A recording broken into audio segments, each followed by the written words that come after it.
Hai semua, gue Wasa. Oke, setelah beberapa hari kebelakang kemarin gue ngebahas comebacknya Honor, terus produk-produknya ada apaan aja yang bakalan datang ke Indonesia sini, sampai akhirnya gue ngebikin reels yang ternyata viral ya, si Honor X9C ini. Kelihatan sih berarti tuh emang teman-teman lebih seneng sama handphone ya ini X9C ya, yang bikin penasaran banget. Atau kalian emang demennya tuh modelan nyiksa-nyiksa handphone kali ya, nyiksa-nyiksa barang tuh kalian seneng banget. But overall, yaudah, mari kita bahas ke arah yang paling ramainya dari handphone ini sendiri, gimana soal spek dan pengalaman pada saat digunakan. Secara ini handphone juga dipromosikannya itu kalau gue lihat lebih ke durability-nya ketimbang speknya. Jadi di video ini gue nggak akan bahas lagi justru durability-nya. Kalian ya teman-teman bisa ngecek sendiri di postingan IG Reels gue, ada di TikTok gue, ada juga di YouTube Short. Udah gue share ke 3 platform tersebut. Padahal ya, ini handphone kelasannya tuh kan mid-range. Terus speknya juga bisa dibilang nggak jelek lah. Aman-aman aja buat dipakai harian. Apalagi dari komen-komentar yang ada, nggak sedikit yang bilang tuh rata-rata pada nggak peduli sama speknya. Yang penting lancar dipakai harian. Dan balik lagi, yang paling penting adalah soal kekuatan layarnya. Yang emang menjadi target marketing berpikirnya ini itu bakalan awet kalau terjadi sesuatu dalam pemakaian standar skenario orang-orang dalam sehari-hari. Mungkin kayak jatuh dari kantong, jatuh dari motor, ataupun hal lainnya. Tapi overall, ini handphone setelah gue pakai selama 2 minggu emang ngasih impresi yang menyenangkan guys. Mulai dari paket penjualannya yang komplit semua karena dapat casing, charger, dan juga anti gores yang terpasang. Tapi gue udah ngelepas nih ya, karena ya kemarin kan penasaran ngetes kekuatannya juga. Jadi gue nggak mau pakai handphone demonya mereka. Tapi kalau teman-teman beli sendiri, anti goresnya saran dari gue biarin aja sampai udah jelek nantinya. Dan karena Honor X9C ini juga punya layarnya yang lengkung, curve kayak gini, saran dari gue sebaiknya kalau teman-teman pengen ganti anti gores bawaan, jangan diganti yang tempered glass. Pakai yang anti gores film biasa aja atau yang semacam hidrogel kayak bawaan handphonenya ini. Soalnya kan ini juga handphonenya tuh fingerprint dalam layar. Kalau teman-teman pakai tempered glass yang asal-asalan, malah susah dibacanya nanti jari kita, walaupun kita udah register ulang. Layar Honor X9C ini punya ukuran 6,78 inch. Panelnya tuh pakai OLED dengan resolusinya 1,5K, 2700 x 1224 pixel. 120 Hz juga refresh rate-nya. Terus yang bikin penasaran adalah soal layarnya yang kuat ini tuh, gue ada nanya ke pihak Honor Indonesia, ini pakainya tuh Kunlun bukan sih? Soalnya yang gue baca-baca tuh bukan Corning Gorilla Glass ya. Tapi dari mereka jawabnya bukan, melainkan Nano Crystal Glass, katanya kayak gitu. Ya udahlah ya, kita mah terima-terima aja, yang penting layarnya kuat, buat gue pribadi udah cukup. Lanjut lagi soal slot SIM cardnya, ini tuh cuma bisa nampung 2 nano SIM card aja. Speakernya stereo atas bawah dan ada gimmick nih, volumenya 300% kalau digeber paling kencengnya. Desain bagian belakang frame kameranya ini ngebulat. Lagi happening banget emangnya modelan kayak begini dengan lensa aslinya tuh cuma ada 2 yang sepenglihatan gue. Ditemenin sama 1 LED flash dan ini satu lagi apa nggak tahu. Kalau menurut gue nih kayak cuma aksen doang sih. Tapi mungkin ada sensor dalamnya. Nggak kelihatan kasat mata soal bentukannya. Buat prosesor atau SoC-nya Honor X9C ini pakai Snapdragon 6 Gen 1, 6 Gen 1. Dan ya pakainya Snapdragon dari US karena emang semenjak udah pisah dengan Huawei ya dari 2020. Makanya Honor ini tuh jadi handphone dengan DNA Huawei yang punya GMS atau ada Google-nya bawaan dari lahir. Nggak perlu install Google lagi. Habis beli ya udah unboxing dan setting-setting aja semuanya kayak handphone Android lainnya ya selama ini. RAM-nya sendiri 12 GB yang ada extend-nya lagi 12 GB serta storage-nya yang gue pegang ini 256 GB. Sistemnya cuma ngambil 14,6 GB aja, masih banyak sisanya. Honor X9C ini punya sertifikasi IP65M yang aman banget kena air. Sekali lagi, kena air ya. Jadi kayak kemarin gue semprot-semprot pakai air jet steam, seluruh bodinya dan port-portnya juga masih aman. Yang nggak aman itu kalau teman-teman cemplungin ke dalam air kayak kolam renang gitu atau akuarium, sebaiknya jangan. Karena balik lagi cuma IP65, bukan IP68. Nah, ada huruf M di belakang IP65 ini Gua ngebaca dari artikelnya Kompas Tekno yang bacaannya sih mengacu pada perlindungan dari semburan air 360 derajat yang mereka kutip juga dari GSM Arena. Ya intinya ini handphone aman sih sebenarnya, even kalau temen-temen ajak hujan-hujanan nge-maps kayak gitu di motor, kayak gitu masih aman. Gue ngetes benchmark Antutu dapat skornya 538 ribuan poin. PC Mark 10 dapat segini dan Geekbench 6 juga dapat segini baik yang single maupun multi core-nya. Bukan skor yang tinggi-tinggi banget ya, tapi ya termasuk aman banget buat dipakai harian. Apalagi baterai juga gede guys, 6600 mAh dengan pengecasan maksimal 66 watt dari chargerannya. Tapi masuk ke handphone yaitu 65 watt. Ngetes SOT-nya bisa nyampe 13 jaman. Buat durasi ngecasnya, ini gue udah ngetes pakai charger bawaan dari 2% sampai full, makan waktu sekitar 1,5 jaman. Wajar sih menurut gue karena ini kan juga baterainya gede ya dengan pengecasan 65 watt. Dan kelihatan juga dari data yang ada, ini pas mau full, dia tuh daya yang masuk berkurang. Jadi biar ngejaga baterainya nggak panas, jadi nggak cepat rusak. Ngetes PUBG bisa dapat grafiknya yang bagus-bagus nih. Paling basic ya kita bisa smooth ekstrim, dan yang paling mentoknya ultra SDR ultra. Habis itu ke kanan lagi belum bisa. Asphalt 9 bisa 60 fps lancar jaya. Even main Wuthering Waves juga ini gue bisa bilang bisa sih dimainin, cuma ya nggak usah mentok kanan. Jadi mendingan ikutin defaultnya aja karena kan ya ini emang game berat. Udahlah mendingan main game biasa aja di mid-range sih kalau menurut gue. Cuma ya kalau kalian mau ya serah dah pokoknya. Yang penting bisa dimaininnya di sini. Soalnya dari sisi software, Honor X9C ini juga pakai Magic OS 8.0 berbasis Android 14. Dan gue juga udah nanya sama pihak Honor soal jaminan update-nya itu, katanya mereka 2 tahun Android dan 3 tahun security patch. Ya bukan saran sih, harapan gue sih semoga lebih dari itu ya, 3 atau 4 tahun lah. Jadi biar makin seru gitu loh. Dan orang-orang juga semakin tertarik buat ngesikat Honor yang udah comeback ke Indonesia. Iya nggak? Kita sekarang beralih ke soal AI. Ada beberapa yang biasanya gue pakai di Honor X9C ini untuk fitur AI-nya. Salah satunya adalah AI Eraser yang ada di editan bagian galeri. Ini pakai data ya, pakai kuota. Terus tahan tombol power buat manggil Gemini juga bisa, atau ditahan tombol home. Standar lah ya, banyak Android yang udah bisa kayak gini juga. Terus ada lagi yang namanya Magic Ring. Ini kayak portal dari Honor gitu buat transfer file ke ekosistemnya mereka. Lanjut ada lagi gesture nih, kayak knuckle screenshot kayak begini. Dikala Android lain biasanya pakai swipe 3 jari ke bawah ya, di Honor juga bisa. Maksudnya swipe ke bawah juga bisa dengan 3 jari, tapi dia juga nambahin knuckle yang gue meragainnya sih lebih asik nih, diketok-ketok gitu. Ditambah kita juga bisa partial screenshot kayak begini. Dan bisa scroll screenshot atau disebutnya scroll shoot dengan nulis huruf S kayak begini. Oke, sekarang kita lanjut ke kameranya. Lensa depan Honor X9C resolusinya 16 megapiksel.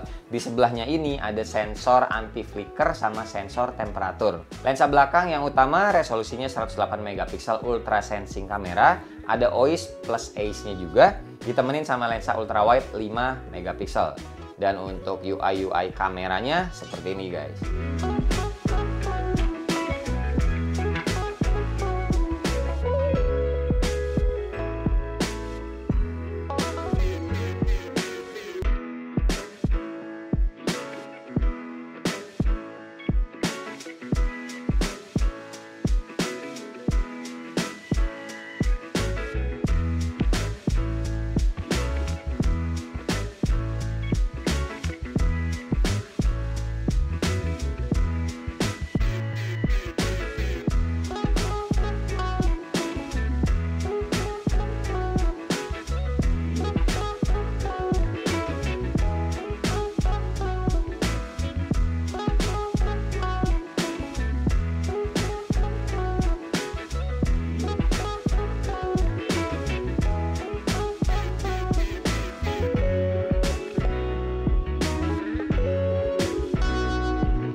Buat perekaman video, lensa belakangnya bisa sampai 4K 30 fps. Kalau teman-teman mau 60 fps, cuma mentok di 1080p aja. Rasionya juga ada dua macam, bisa 16:9 atau 21:9. Buat lensa ultrawide-nya sendiri, perekaman cuma mentok di 1080p 30 fps. Sedangkan buat kamera depannya sama, cuma mentok di 1080p 30 fps aja. Nah, dari fitur kameranya ini, gua paling suka sama yang namanya multi video. Soalnya ada 5 pilihan yang bisa kita pakai dalam keadaan sedang merekam tanpa harus nge-stop dulu videonya. Cuma kalau pakai mode yang ini, sepenglihatan gua, OIS ataupun ACE-nya itu kayaknya nggak bekerja maksimal, dan itu bisa dibilang wajar. Soalnya kamera depan belakang itu kan lagi bekerja barengan. Overall, hasil kameranya gua sih suka guys. Kelihatan banget gitu loh khas detailnya, dan warnanya tuh masih khas banget brand lepasan si Honor ini yang kemarin. Kalau ngelihat mid-range-nya ini sih kelihatannya kayak bukan handphone mid-range abal-abal ya. Cuma kadang emang suka dapat hasil yang menurut gua warnanya tuh agak-agak wash out. Cuma emang sesekali aja, sisanya fine-fine aja. Kayaknya tinggal nunggu update aja sih sebenarnya. Termasuk ini juga nggak ada lensa periskop, juga menurut gua nggak apa-apa sih. Kasarnya tuh kita masih bisa ngezoom gitu loh walaupun digital. Yang penting ada lensa ultrawide, setup kamera atau dibilang setup minimal handphone zaman sekarang menurut gua kayak gini juga udah nggak apa-apa. Satu lensa utama, satu lensa ultrawide gitu. Oke, ini adalah contoh video 1080p 60 fps-nya. Bisa dilihat, gue jalan kaki dan dipegang satu tangan biasa. Kira-kira geter banget atau enggak videonya. Ini kan ada OIS plus ada ACE-nya juga ya, 1080p 60 fps. Harusnya sih dua-duanya tuh saling bekerja. Nih ya, kita lihat di kaca. Tuh, fokusnya cepet, tapi apa ya, kayak kurang smooth gitu sih gue ngeliatnya. Ya udah maklum aja lah mid-range ya. Kita lihat ke bawah. Nah, ini bisa zoom digital. Ini 1x, 2x, dan mentok itu bisa sampai 8 kali. Ya, gitulah pokoknya. Tuh. Kalau ke ultrawide nggak bisa ya. Pindah ke lensa depan juga nggak bisa. Mesti pakai yang mode multi video. Habis ini kita coba yang ultrawide-nya. Oke, ini yang ultrawide-nya tuh kelihatan tangan kiri gue jadi lebih panjang ya, sampai tato juga kelihatan. Ini kalau ultrawide cuma mentok di 1080p 30 fps aja, dan feeling gue ini OIS ataupun ACE-nya nggak kerja. Lagi bukan soal nggak kerja sih, nggak ada juga. OIS sama ACE itu cuma ada di lensa utama. Mungkin ACE ada kali ya, namanya juga electronic stabilization. Kayaknya nggak optimal sih. Ini aja gue ngeliat previewnya, gue bawa jalan slow aja kayak gini ya, tuh. Slow, geter banget. Ya namanya juga ultrawide ya. Dan balik lagi ini juga mid range, jadi kenanya ya it's good to have it aja kalau emang dibutuhkan teman-teman untuk merekam sesuatu tapi menggunakan lensa yang angle-nya tuh lebar alias ultrawide gitu. Lihat ke bawah ngelihat. Nah, kalau yang ultrawide gini di zoom pun pakai jari dua tuh nggak bisa guys. Gitu. Oke, kita lanjut. Nah, kalau yang ini resolusi paling tingginya 4K tapi mentok di 30 fps aja.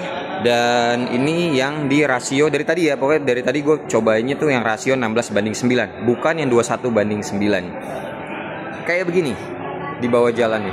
Kayaknya masih lebih alusan yang 1080p ya. Pas di bawah jalan kaki biasa gini. Dan ini sama, kalau 4K pun kita bisa ngezoom digital sih, ini dari 1x, 2x, dan terus sampai ke 8 juga maksimalnya. Nah, gitu, balik lagi ke 1. Kok patah banget ya kalau langsung ditap gitu ya. Kirain dia bakal mundur pelan-pelan, tapi ternyata langsung gitu guys. Oke, buat fokusnya kita lihat ini. Wah, ini agak oke, agak smooth gitu. Kalau yang 4K-nya. Nice ya. Oke, lanjut lagi. Nah, sekarang selfie-nya. Resolusi paling tinggi 1080p 30 fps, nggak bisa 60 fps ya. Dan ini gue ngeliatnya kayak bentar. Oh, kalau backlight dia tetap masa putih banget ya. Belakangnya jadi nggak jelas, hitam. Ditap juga nggak ngaruh ternyata. Nah, tapi kalau sumber cahaya di sebelah depan kita, terus kita kayak gini, bagus aja sih, nggak ada efek beauty-nya ya secara default loh. Ini gua belum apa-apain. Oke. Cuma kalau pakai jalan ya pastinya getar-getar gitulah. Nah, ini kebetulan ada Entong juga. Entong belum cukur kumis. Apakah jadi beauty? Enggak juga. Tetap ada kumisnya. Tetap kumisan. Ya gitulah pokoknya untuk video selfie-nya ya. Ini posisi tangan coba gue rentangin banget paling jauh segini. Jadi kalau misalkan selfie bareng sama temen-temen masih oke lah bikin video gitu ya. Dan suara penangkapan gue gimana? Bagus atau tidak penangkapan mic-nya? Di kanan kiri sini ya noise lumayan, apalagi di bawah ada ya orang-orang pada ngobrol gitu sih. Nah gitu ya. Coba gimana menurut teman-teman? Bagus atau tidak? Tulis di kolom komentar. Oke, lanjut. Buat harganya sendiri nih ya, sekalian aja gue kasih tahu juga, gue spill harga-harga produk Honor yang kemarin udah sempat kita bahas. Jadi bukan X9C ini doang. Kalau yang X9C ini katanya ada di range harga 4,5 sampai 4,7 juta. Terus yang Honor 200 Pro ini si premium mid range yang punya kameranya lebih kece lagi, cocok buat teman-teman yang demen banget sama fotografi mobile. Ini dijual dengan rentan harga 8,6 sampai 8,8 juta. Lanjut, Honor Magic V3 flagshipnya yang lipat-lipat nan tipis ini, yang punya baterai 5150 mAh, dan juga kemarin nih handphone dites masukin ke akuarium aman, dijatuhin juga masih aman. Dijual katanya dengan range harga 24 sampai 26 juta. Dan kabarnya ini semua kalau temen-temen nanti PO ataupun kalian beli pada saat launchingnya, ya kayak biasa itu bakalan ada tambah-tambahan benefit yang bisa temen-temen dapetin ya. Pokoknya dipantau aja lah nanti pas mereka launching ya. Terus buat tabletnya sendiri, Honor Pad 9 plus pensil dan juga plus keyboardnya ini katanya dijual dengan range harga 4,7 sampai 4,9 juta. Dan terakhir nih buat teman-teman yang demen juga sama laptopnya, Magic Book Art 14, mereka bakal jual di range harga yang mirip-mirip kayak Honor Magic V3-nya sih, yakni 24 sampai 25 juta rupiah. Kenapa ngasih taunya range harga? Karena biasanya harganya itu kalau kata mereka masih bisa berubah-berubah sampai di hari H pas mau launching. FYI, buat teman-teman yang mungkin belum tahu, hal kayak gitu sering terjadi biasanya di brand-brand yang bukan Samsung, bukan iPhone, kayak gitu-gitu sih. Di hari H tuh mereka bener-bener baru nentuin harga di Indonesia itu berapa. But anyway, balik lagi ke Honor X9C-nya ini. Menurut gue ini handphone dengan harga 4 jutaan yang menurut gue pribadi ya, ini worth the money banget. Masalahnya layar lengkung kan secara fisik emang cantik, mewah. Kelihatannya kita ya apa ya, tetap aja suka worry sama lengkungannya ini, yang suka bikin khawatir kalau layar lengkung ini gampang rusak. Nah, si Honor di sini ngasih jawaban dengan adanya fitur durability tersebut.